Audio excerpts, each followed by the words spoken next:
Over 150 common initiative groups in the cocoa sector await the payment of some 3 billion CFA francs owed them by the states. What thwarts the payments and the consequences of the deficit in this newscast?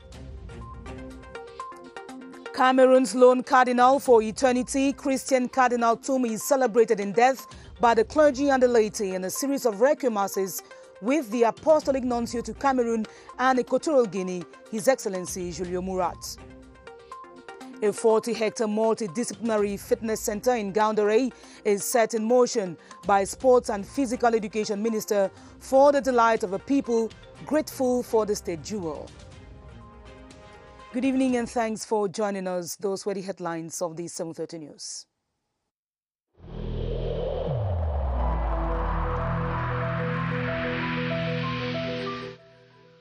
I urge you once again to put on your face masks, to wash your hands regularly, and to consult a physician or any other health personnel if you notice any symptoms. This is the only way to save lives and to curb the spread of the virus.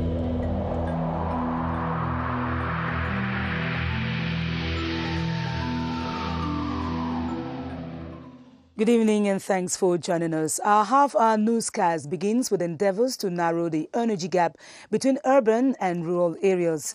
A consignment of solar kits to electrify households and administrative buildings in Kolafamba subdivision in the Center region has been ordered by the Korean ambassador to Cameroon, His Excellency Jong-gan Kim.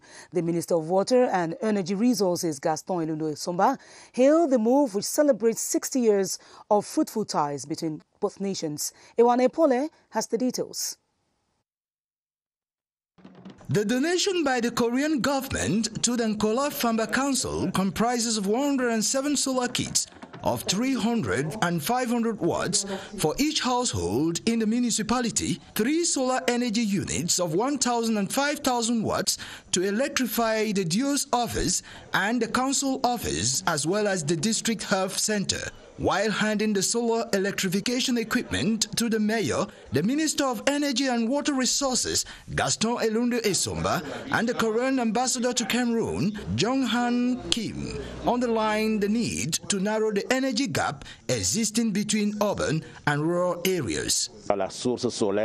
Government move is to ensure the use of solar energy in remote areas, far from the electricity high-tension lines. 120 households in Kolafamba will benefit from the cost-free rural electrification, which has a lifespan of 15 years. We have a health center. Those working there, they were doing the operation in the night with just torchlight. So that's a real revolution that we are going to face. The donation is part of activities marking the 60th anniversary of diplomatic relations between Cameroon and Korea. A conversion seeding infrastructure constructed by the Cameroon Oil Transportation Company, COTCO, to the government has been appended. The Director General of COTCO and the Minister of State Property and Land Tenure, Henry Eyebe-Ayisi, signed the accord which concedes buildings, green space and other facilities along the Cameroon-Chad pipeline. Here's the CEO of COTCO, Xavier Foch, who expounds on the social responsibility of the company. Take a listen. COTCO is not only an oil transportation company, but we have a social responsibility. We're crossing the whole country along 900 kilometers, I think more than 200 villages. And at the inception of that project, the government had the courage to help this private company to build that pipeline. So I would be tempted to say it's really a duty that we have to give back those equipment that the government has allowed us to build during the construction. It also perfectly fits with our corporate citizenship and the help we're providing. I heard it's going to help for schools, for administration buildings, so that fits perfectly with our CSR program. I'm happy that this little stone that we gave today is a first step into the strategy 2020-2030 that the government of Cameroon is envisioning to build for the next years. On to one of our top stories. Cameroon counts over 150 common initiative group specialized in cocoa production. The state's obligation to boost their yields for the 2020-2021 financial year stands at 4 billion CFA francs. 4 months into a new year, only 1 billion CFA francs has been disbursed, leaving the farmers in despair. Constantine Baum reports that the deficit is partly due to the frozen accounts of the Cocoa Coffee Development Fund. There are some 152 common initiative groups involved in the problem. The CIGs are situated in the south, east, center, west, southwest, and in the littoral regions. These CIGs have been partnering with the Ministry of Agriculture and Rural Development as part of the support project for the production and distribution of cocoa, coffee plant material with funding from the Cocoa and Coffee Sector Development Fund, FODEC, but have been unable to get their dues from government. Some newspapers have published it that the government has not paid its debt for a period of 6 years. From findings at the Ministry of Agriculture and Rural Development, the debt owed by the government to the CIGs was 4 billion for the year 2019-2020, but the government is making attempts to pay the debts and 1 billion CFA francs has been paid. Therefore, debt owed is 3 billion CFA francs. The genesis of the problem is that the activities of the Cocoa and Coffee Sector Development Fund, FODEC, have been halted, and it is the body that manages the fund for the CIGs. And since 2018, FODEC can't disburse money without authorization from hierarchy. The second issue is that the Ministry of Agriculture is not having that amount of money to clear the dues, but is working to get the necessary funds to pay the CIGs. The Ministry of Agriculture and Rural Development has been tendered the complaints of the cocoa producers who are destitute for seedlings. The immediate consequence is the reduction in the quality and quantity of beans produced and the tendency for some farmers to change their choice of business. Luma Slim Davis reports on the impact of the debts owed in this sector.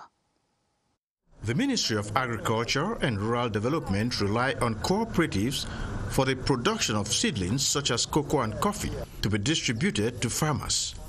Having made supplies for the past 6 years, the cooperatives are complaining of non-payment, a situation that could also be as a result of organization. Maybe the government have a problem with some common initiative group who can go directly to the project without coming with umbrella organization, which is an OPCAM. The non-payment could cause financial stress in common initiative groups, as they also could not meet up with their financial commitments. Sometimes you can have some problem.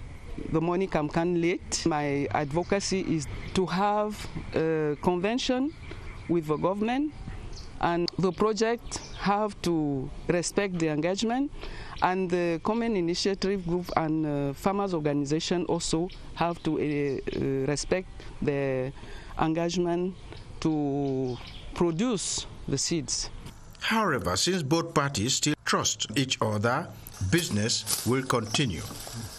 And in the face of this ordeal, the Ministry of Agriculture and Rural Development has been reaching out to these cocoa producers through the provision of equipment and other financial aid not directly related to the funds owed. Minister Gabriel Mbairobe nonetheless reassures that the state will eventually clear its debt of 3 billion CFA francs to ease their plight. Cynthia Saptala reports.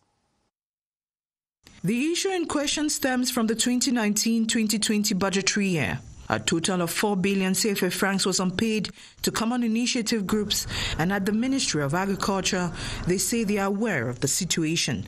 Usually, it is FODEC who pay the money for the cooperative. But since 2018, FODEC cannot disburse money without an authorization of the hierarchy.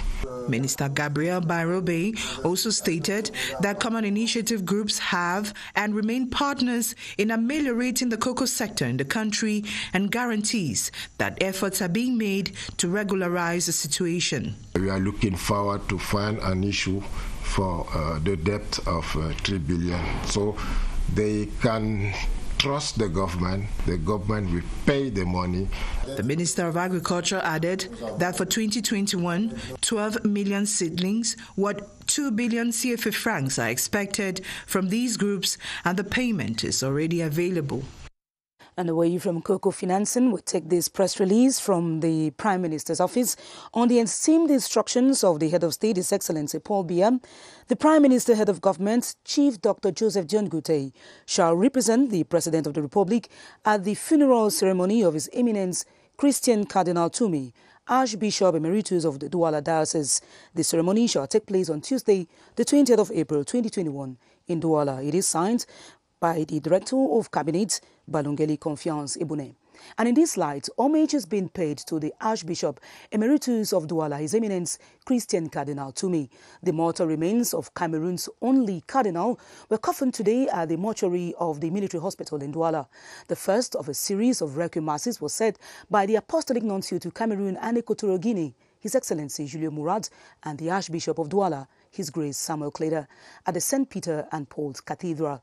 Alphonse Abongwa reports on the crowd-pulling funeral. God's servant Christian Cardinal Tumi kicks off his final journey to reunite with his Creator. The church, the nation, the continent and the world came to the military hospital mortuary in Bonanjo, Douala this Monday morning to accompany the late prelate through the two-day requiem program that will lead to his burial at the St. Peter and Paul's Cathedral. Because Cardinal Tumi was a man whose voice counted in matters, both great and small, personalities across all these spectrums of life are trooping into Douala to pay final tribute to this man who till date remains recorded as Cameroon's one and only cardinal.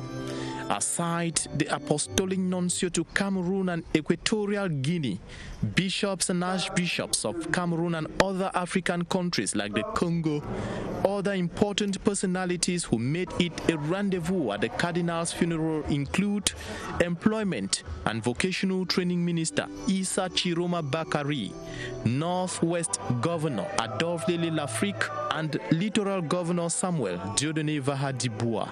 4 masses have been programmed to be said at different hours this Monday, while his Requiem Mass, Tuesday, begins at 10 a.m. before his final burial. The burial of the Archbishop Emeritus of Douala, His Eminence Christian Cardinal Tumi, will thus take place tomorrow at the St. Peter and Paul Cathedral, Douala, in the presence of Prime Minister Joseph John Gute.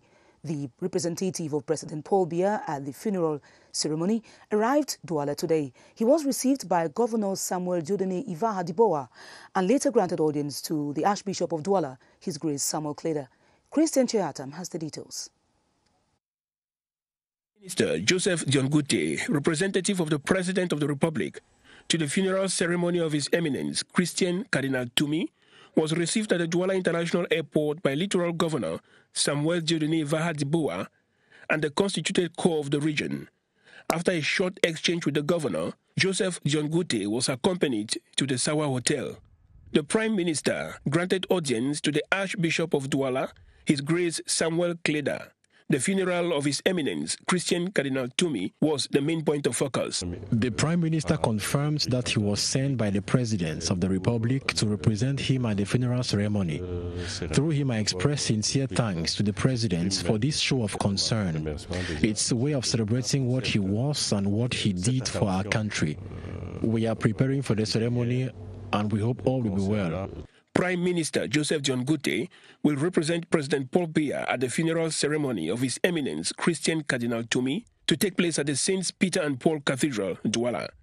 The chief town of the littoral has already registered the arrival of many personalities come to bid farewell to the deceased Archbishop Emeritus of Douala, Christian Cardinal Tumi.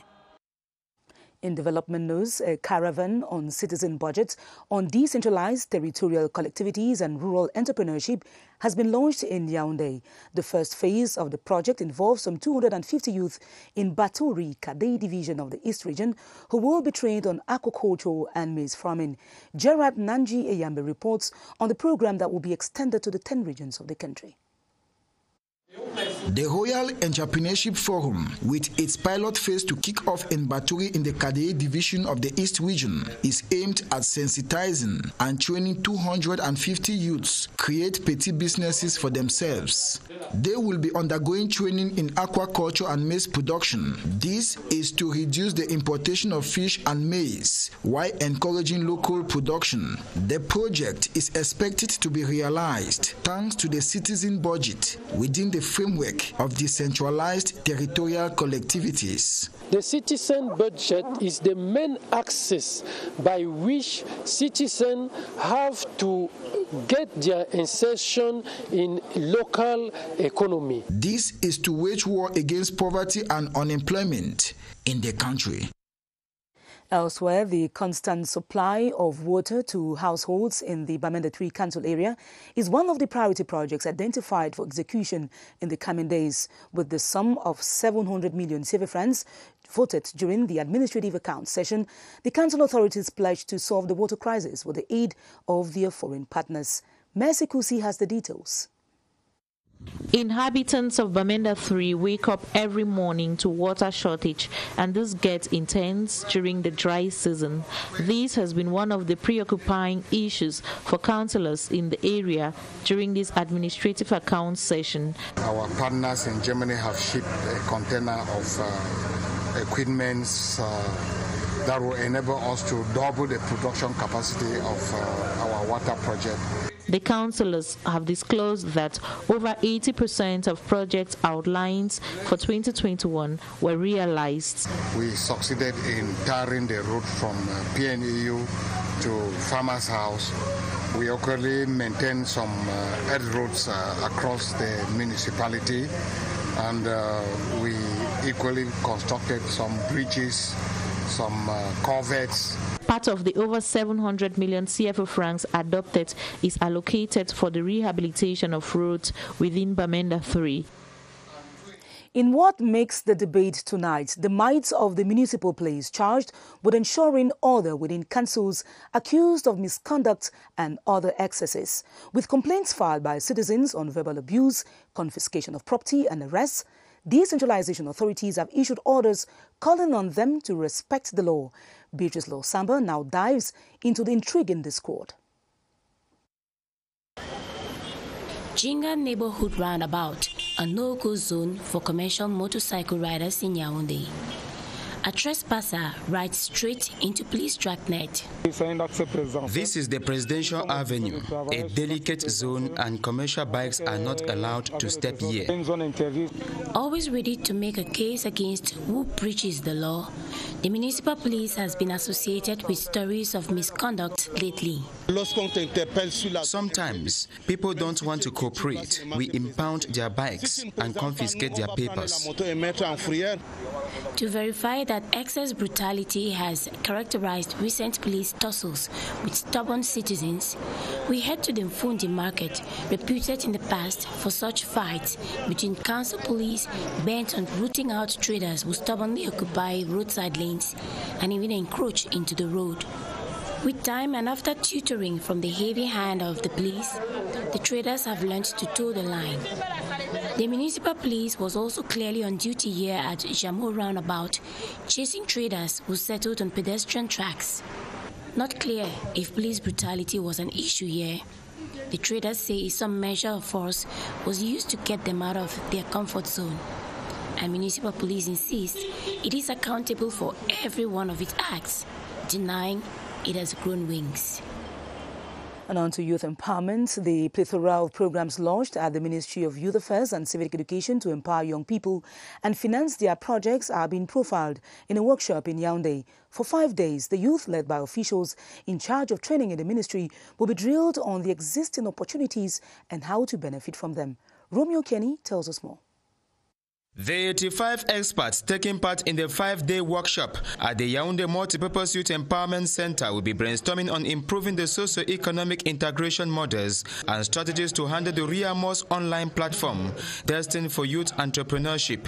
We have 4,000 of business plans which are produced by experts. So the National Committee Credit will validate it. Some 40 participants will be expected to extend the skills acquired in all 10 regional headquarters in order to facilitate the harmonious implementation of the initiative. To explain for youth the procedure, the mechanism of financing. Coordinated by the Inspector General in charge of training at the Ministry of Youth Affairs and Civic Education, the symposium is in line with the 3-year Special Youth Program existing since 2016. In health, the dispatching of the doses of the AstraZeneca COVID-19 vaccine, which arrived to the country, has begun. The 10 regions are expected to receive the jabs tomorrow at the latest. And experts say the vaccine has a 76% efficacy rate. Rahanatu Salih now presents the country. The distribution is based on the region with the most number of COVID-19 cases, with the center receiving the highest number of doses, 89,500. Followed by the far north with 51,000 doses and the north region with 31,000 doses, as outlined by the expanded program on immunization. The northwest should be expecting 23,500 jabs and the east region 17,500, while 17,000 doses will be delivered to the Adamawa region. The other regions will also receive a fair number of doses, sufficient enough to vaccinate the target groups, which are health workers, the elderly, and people living with comorbidities. The AstraZeneca vaccine has been proven to be 76% effective, and the first dose will be administered at the moment. All 10 regions are expected to receive their first dose by tomorrow midday.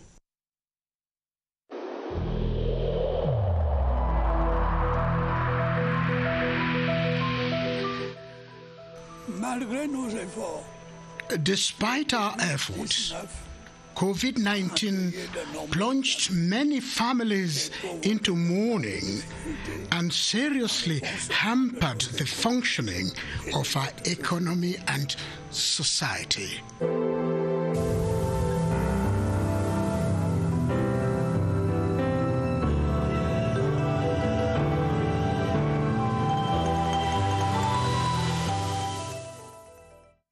One week into the administration of the Sinopharm COVID-19 vaccine throughout the national territory, the campaign is being applauded. The public, like health professionals who have received their doses, appreciate the move and enjoin others to join the caravan. Baldwin Sama and his guest, Dr. Eric Tandy, now provide a balance sheet of the immunization so far. Hello, Baldwin. Good evening to you, Esther Kima. 1 week actually after the Sinopharm vaccines were dispatched to the different regions of Cameroon and they are being administered to different Cameroonians, we discussed with our guest tonight, Dr. Eric Tandy, a public health expert, a balance sheet 1 week after these vaccines have been administered. Good evening to you, Doctor. Yeah, good evening, Baldwin. What assessment can we make so far 1 week after these Sinopharm vaccines have been dispatched to the different regions and they are being administered to different Cameroonians? Yes, it's important to know here that the population has really adhered to the vaccine for now, especially the targeted group of the population that was earmarked, who are the health personnel. To tell you, we've crossed a mark of almost 3,000 persons already vaccinated for the first week as far as Sinopharm vaccine is concerned. And the vaccination continues? Yes, and it continues indefinitely till when all the doses must have been consumed. Thank you so much, Dr. Eric Tandy, for that information. The vaccination continues, and we should not hesitate if we have that opportunity to have ourselves administered any of the vaccines already available in Cameroon. Back to you, Esther Kima. Thanks very much, Baldwin, for that clarification. And on to one of our top stories. The Multidisciplinary Fitness Center of NGAOUNDERE, also known as PATYCHOU Vita, has been inaugurated by the Minister of Sports and Physical Education, Professor Narcis Moele-Kombi. The structure lies on a 40-hectare land, and the inhabitants who express gratitude to the head of state for the center have been exhorted to make judicious use. Ellis Waji Bangmia reports. Constructed at the foot of the NGAOUNDERE mountain by the Military Engineering Corps, the PATYCHOU Vita is considered by many today as a vast rocky landscape that will make the practice of sports activities enjoyable. During a ceremony to officially inaugurate and hand over the fitness trail to the population of NGAOUNDERE, Sports and Physical Education Minister emphasized that the structure, a gift from the head of state, must serve as a vector for social cohesion.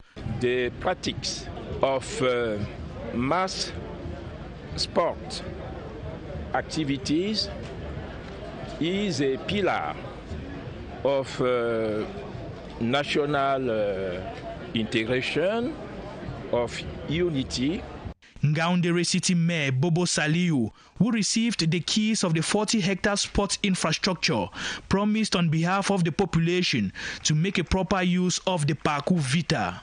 The ceremony in NGAOUNDERE was equally an opportunity for the Sports and Physical Education Minister to officially commission into function the recently appointed director of the Adamawa PATYCHOU Vita. And now in religion, one of the largest choir groups in the Presbyterian Church in Cameroon, the Temple Choir, has celebrated its 29th anniversary in Mokindi, near Limbe in the southwest region. The members were urged to continue spreading the gospel using the vernacular in songs and to contribute immensely to the growth of the church. Tanjong Levi Sagbo reports from Buea.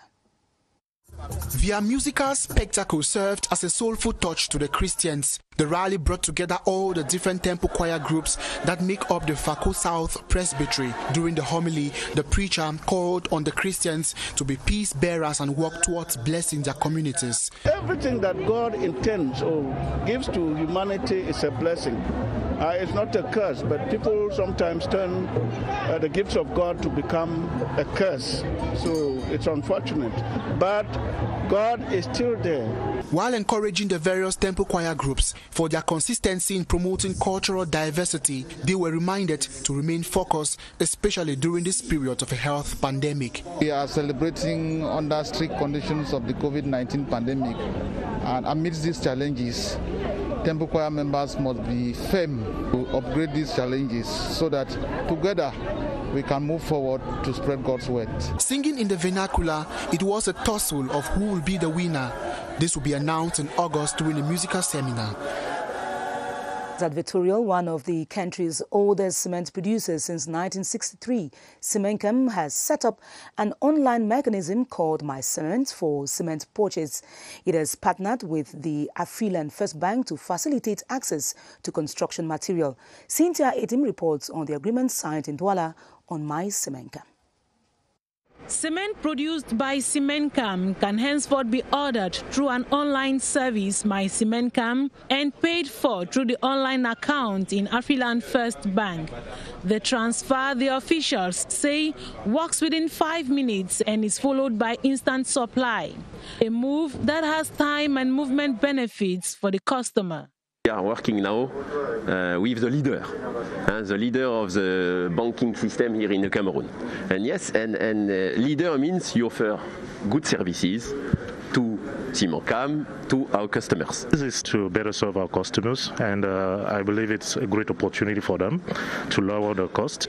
The Afriland First Bank has so far promised to ensure banking security for customers who use the online service. We've spent couple of 2 years to develop this application, and I have to inform our customers that this one is completely safe, that they can run their transaction safely. That people feel comfortable and sure that nothing special will happen if they will order cement and pay with Afriland.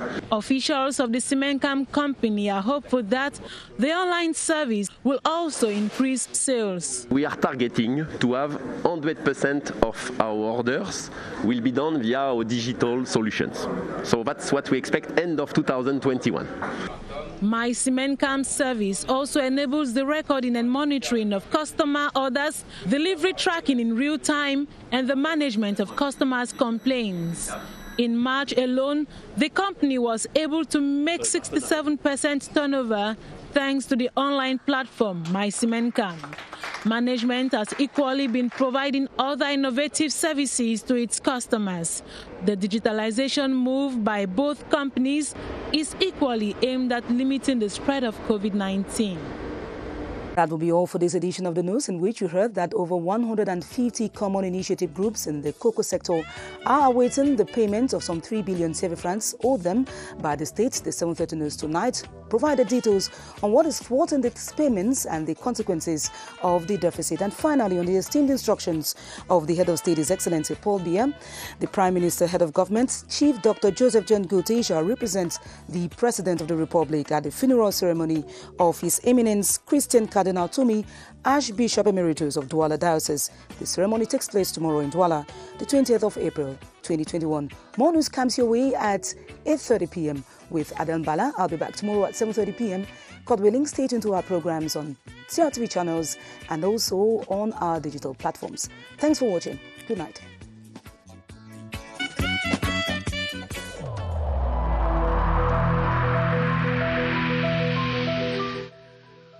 I urge you once again to put on your face masks, to wash your hands regularly, and to consult a physician or any other health personnel if you notice any symptoms.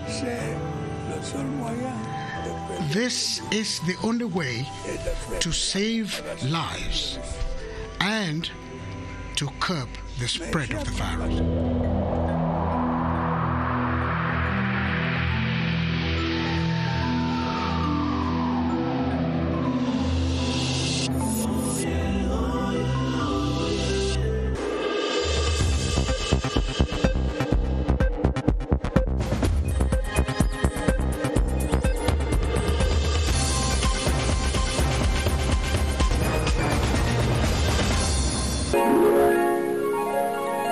CRTV News, ici, toute l'info.